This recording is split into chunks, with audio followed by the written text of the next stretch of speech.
ETF index mutual funds నేర్చుకుని stock మార్కెట్లో రాణించాలనుకుంటున్నారా? వెంటనే ఈ నెంబర్కి కాల్ చేయండి. Welcome to India's largest digital media network Suman TV. మనతో ఈ రోజు తోడు నీడ ఫౌండర్ రాజేశ్వరమ్మ గారు ఉన్నారు. వారితో మాట్లాడదాం. అమ్మ నమస్కారం. నమస్తే అమ్మా. అమ్మ, ఈ రోజుల్లో సోషల్ మీడియా చాలా ప్రభావితం చేస్తుంది యంగ్స్టర్స్ మీద. అవును. అందులో పరిచయాలు అవ్వడము, వాళ్ళతో అన్ని కానించుకున్న తర్వాత నా లైఫ్ ఇలా అయిపోయింది అని చెప్పేసి బాధపడే వాళ్ళు ఎక్కువ మంది ఉన్నారు. అసలు దీన్ని ఎలా చూడొచ్చు అంటారు? ఎలాంటి జాగ్రత్తలు తీసుకుంటే బెటర్ అంటారు? అదేదో సామెత ఉందమ్మా, అరటాక్ మీద ముళ్ళు పడ్డా అరటాక్ మీద పడ్డా అరటాక్కే నష్టం అని. ఆడపిల్ల జీవితం అరటాకు లాంటిది. వాడొచ్చి నీ మీద పడ్డా, నువ్వెళ్ళి వాడి మీద పడ్డా రిజల్ట్ ఒకటే, నష్టపోయేది నువ్వే. అంచేత ఆ పరిజ్ఞానం ముందు ఆడపిల్లలకి కావాలి. అంటే నేను ఒక అడుగు శృతి మించితే నా జీవితమే నష్టం అన్నది కావాలి. నాకు తెలిసి మా దగ్గర ఒక అమ్మాయి ఉండేది, బీటెక్ పాస్ అయిన అమ్మాయి. అమ్మాయికి ఎక్కడో సోషల్ మీడియాలోనో ఏదో రాంగ్ కాల్ వచ్చింది, పరిచయం అయ్యాడు ఎవరు. ఆ రాంగ్ కాల్ రాంగ్ నెంబర్ అని పెట్టేస్తే పోయేది. వాడు పరిచయం పెంచుకున్నాడు, వాడికి అవసరం కాబట్టి. ఈ అమ్మాయి కూడా అలాగే ట్రాప్లో పడిపోయింది. వాడితో పరిచయం అయింది, ఫోన్లో మాట్లాడుకున్నారు, తర్వాత కలిశారు, తర్వాత ఇన్మేట్స్ అయ్యారు. ఇలా ఆ పరిచయం కాస్త వాళ్ళని బాగా దగ్గర చేసింది. కొన్నాళ్ళు గడిచిపోయింది. ఈ అమ్మాయికి ఇంట్లో ప్రెషర్ ఎక్కువైంది, వయసులో ఉన్న పిల్ల కాబట్టి పెళ్లి సంబంధాలు చూస్తామని. అప్పుడు వాడిని అడిగింది, నేను నిన్ను పెళ్లి చేసుకోవాలనుకుంటున్నాను, మనం ఇన్నాళ్ళ నుంచి కలిసి తిరుగుతున్నాం కదా, అఫీషియల్గా మ్యారేజ్ చేసుకుందామని.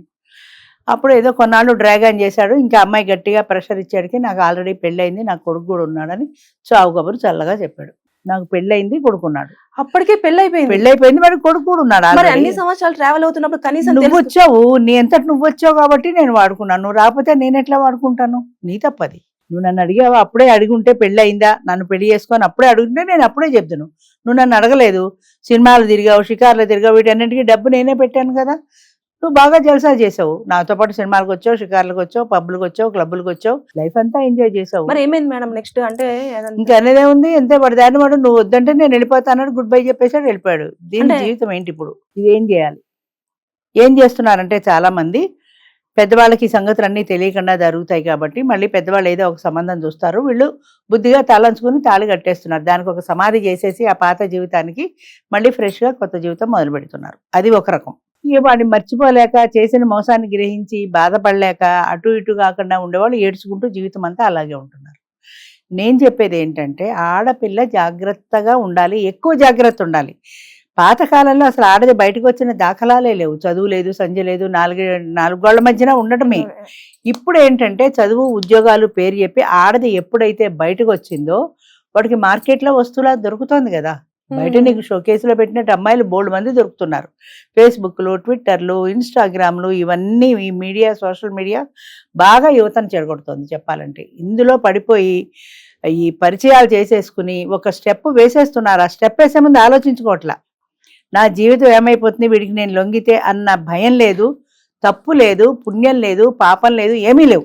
ఆ రోజుకి నా కోరిక తీరడం ఒకటే ముఖ్యం. కాదు మేడం, ఇప్పుడు తల్లిదండ్రులు కన్న తర్వాత వాళ్ళకి తెలుస్తుంది కదా ఎప్పుడు పెళ్లి చేయాలి, ఎలా చేయాలి, ఎవరు చేస్తే జీవితం వాళ్ళకేం తెలుసు?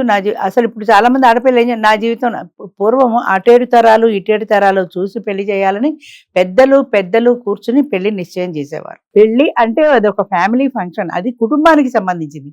ఇప్పుడు పెళ్లి అంటే అబ్బాయికి అమ్మాయికి సంబంధించింది. పెళ్లి నా జీవితం, నా ఇష్టం ఏంటంటే నేను పెళ్లి చేసుకుంటా, నాకు వాడు నచ్చలేదు, వీడు నచ్చాడు అనే చాయిస్ అమ్మాయిలకు వచ్చింది. ఇదివరకు లేదు. మా వయసులో చిన్నప్పుడు పెళ్ళిళ్ళు అంటే తలంచు తాళి కట్టించుకోవడమే తప్ప వీడు బాగలేదు, వీడు బాగున్నాడు, వాడంటే నాకు ఇష్టం లేదని చెప్పే సమస్య లేదు అసలు. పెద్దవాళ్ళు చెప్పినట్టు తలంచు తాళి కట్టుకోవడం ఒక్కటే తెలుసు. తాళి కట్టించుకుని వెళ్ళిన తర్వాత అక్కడ ఏదైనా డిఫరెన్స్ వస్తే తల్లిదండ్రులు చెప్తే కష్టమో సుఖమో నువ్వు భరించాల్సిందే, నువ్వు వెనక్కి రావడానికి వీల్లేదు. అప్పట్లో డైవర్స్ అన్నవి లేవు కొత్తల్లో. అంచేత నీకు విడాకులు అన్నది లేదు కాబట్టి నువ్వు కష్టమైన సుఖమైన నువ్వు భరిస్తూ చావో బతికో అక్కడ బతకాల్సిందే అనేవారు. వీళ్ళకి ఆప్షన్ లేదు వెనక్కి రావడానికి. అంచేత మొగుడు కొట్టినా పడాల్సిందే, అత్త తిట్టినా పడాల్సిందే. అలాంటి నరకం అనిపించిన వాళ్ళు చాలా మంది ఉన్నారు. అయినా అది నరకం అనుకునేవాళ్ళు కాదు, జీవితం అంటే ఇలాగే ఉంటుందిలే అనుకునేవాళ్ళు. అలాగే ఉంటుందిలే, అలాగే బ్రతికేవాళ్ళు తప్ప తిరగబడ్డం తెలియదు. ముఖ్యంగా ఆడదానికి నువ్వు నన్ను ఎందుకు కొట్టావడం తెలియదు, నన్ను ఎందుకు తిట్టావడం తెలియదు, నా జీవితం నా ఇష్టం అనే సమస్య లేదు అసలు. కాదు మేడం, అంటే ఇప్పుడు రాంగ్ కాల్ మీరు ఇందాక మాట్లాడినారు కదా, అప్పుడు మరి అమ్మాయి అంతా ఈజీగా వదిలిపెట్టేసిందా? అంటే అన్నిసార్లు ఇంటిమేట్ అయ్యింది అని చెప్పేసి అన్నారు, అయిపోతే నీ తప్పు అంటారు కదా, ప్రూఫ్ ఏముంది? ఇప్పుడు వాళ్ళిద్దరూ కలిసినట్టు ప్రూఫ్ ఏముంది? ఒకటి 2 అబార్షన్లు కూడా చేయించాడు అనుకుంటా అమ్మాయికి. మూడోసారి గట్టిగా అబార్షన్ కాదు పెళ్ళే చేసుకుందాం అన్నట్టుకి ఇదంతా బయటపడింది. అబార్షన్ల దాకా పోయినప్పుడు అసలు అమ్మాయి ఒక్కసారి కూడా ఆలోచించుకోవాలి కదా, మా పెళ్ళైన అమ్మాయి అయితే ఈ సమస్య లేదు కదా. అంచేత చెప్తున్నా, పదే పదే ఆలోచించుకోవాల్సింది ఆడపిల్లలు. కానీ ఆలోచనలు రావటాలు ఆడపిల్లలకి. ఇవాళ నన్ను సినిమాకి తీసుకెళ్ళాడు, ఇవాళ చీర కొనిపెట్టాడు అనుకుంటున్నారే కానీ వాడు నీకు వలేస్తున్నాడు, ఊరికే కొనిపెట్టట్లే. ఇప్పుడు ఎలకల బొమ్మలో ఎలక పడాలంటే పకోడీ ఏదో లోపల పెడతాం, అది చూసే ఇది వాసనకి పెడుతుంది. దీన్ని రప్పించడం కోసమని మనం అది పెడుతున్నాం. అది పెడుతున్నామంటే దానికి వెనక ఇంత కథ ఉంది అనే గుర్తింపు ఆడదానికి రావాలి కదా. నేను సినిమా ఊరికే తీసుకెళ్ళాడా, పక్కన కూర్చుంటే భుజం మీద చేయేస్తాడు, కాలేస్తాడు, ఏదో ఒకటి చేస్తాడు. నువ్వు సినిమా టికెట్ వాడుకున్నాడు కాబట్టి నువ్వు కూడా ఈల్డ్ అయిపోతావు. అట్రాక్షన్ అని ఏమను, నువ్వు కూడా భరిస్తావు. అది అల్లా ముందుకు వెళ్తుంది, బెడ్ మేట్ దాకా పెడుతుంది. అది ఎందుకు వెళ్ళాలి? నువ్వు స్టార్టింగ్లోనే ఖండిస్తే వెళ్ళదు కదా. అంచేత ఖండించే నైజం ఆడదానికి ఉండాలి. అసలు వాడు నీతో మాట్లాడడానికే భయపడేలా ఉండాలి. ప్రజెంట్ సిచ్యువేషన్ ఎలా ఉందంటే, నువ్వు సినిమాలు చూడు, షికార్లు చూడు, ఆడవాళ్లే మీద పడుతున్నారు, వాళ్ళని రెచ్చగొడుతున్నారు. మగవాళ్ళు రెచ్చగొట్టినప్పుడు నాదేం పోయిందని వాళ్ళు అనుకుంటారు. అంచేత ఆడపిల్ల జాగ్రత్తగా ఉండాలి. వాడు కన్నెత్తి నిన్ను చూసి నీతో మాట్లాడాలంటే భయపడేలా ఉండాలి. అలా కాకుండా మనం వాడికి అవకాశం ఇచ్చినప్పుడు ఉపయోగించుకుంటాడు. పుచ్చుకున్న వాడిది కాదు తప్పు, ఇచ్చిన వాళ్ళదే తప్పు. నువ్వు ఇచ్చావు వాడికి అవకాశం, వాడు పుచ్చుకున్నాడు. వాడంతటి వాడు వచ్చి నిన్ను అడగలేదు. అంచేత నువ్వు సినిమాకి రా అంటే నువ్వు ఎందుకు వెళ్ళావు, నువ్వు పబ్కి రా అంటే ఎందుకు వెళ్ళావు, నువ్వు హోటల్కి రా అంటే ఎందుకు వెళ్ళావు, నువ్వు రూమ్కి రా అంటే ఎందుకు వెళ్ళావు.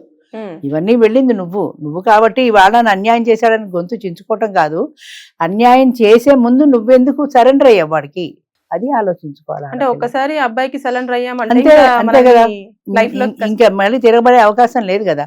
ఈ అమ్మాయి కూడా టేస్ట్ బాగుంది, అప్పుడప్పుడు కలుద్దాం అనిపిస్తుంటుంది.